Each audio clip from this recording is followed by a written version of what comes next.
नमस्कार भक्तांनो, आज आपण बोलणार आहोत आपल्या सर्वाची कुलस्वामिनी आई तुळजाभवानीबद्दल आणि तिच्या पूजेत वापरलेला जाणारा लिंबूचं खास महत्त्व काय आहे हे समजून घेणं फार आवश्यक गोष्टी आहे।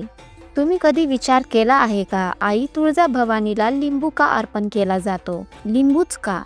दुसरं काही का नाही? या छोट्याशा लिंबूमध्ये एक मोठं रहस्य आणि श्रद्धा दडलेली आहे। आज आपण जाणून घेणार आहोत या मागील खरं महत्त्व।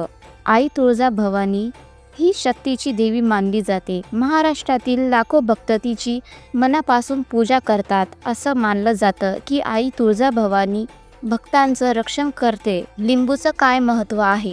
लिंबू हा फक्त एक फळ नाही, तो आपल्या परंपरेत एक शुद्धीकरण आणि संरक्षणाचा प्रतीक मानला जातो। लोकविश्वासानुसार नकारात्मक शक्ती दूर करणे, लिंबू वाईट शक्ती आणि नजरेपासून संरक्षण करतो असं मानलं जातं।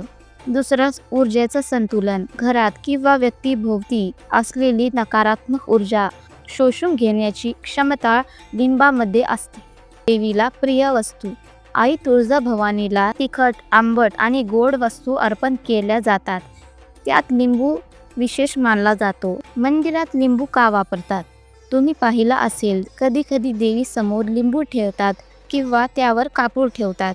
यामागील विश्वास असा आहे की लिंबू वाईट ऊर्जा शोषून घेतो, मंदिर परिसर शुद्ध ठेवतं, भक्तांच्या अडचणी कमी करण्यास मदत करतो। लिंबू आणि देवीचं नातं काय? भक्तांसाठी लिंबू म्हणजे एक फळ नाही, तो आईपर्यंत पोहोचण्याचा एक साधा पण प्रभावी मार्ग आहे। श्रद्धेने अर्पण केलेला एक लिंबू भक्तांच्या मनातील प्रार्थना देवीपर्यंत पोहोचवते असा विश्वास आहे। जर तुम्हाला हा व्हिडिओ आवडला असेल तर आमच्या चॅनलला सबस्क्राईब अवश्य करा आणि कॉमेंटमध्ये जय तुळजाभवानी असं नक्की लिहा।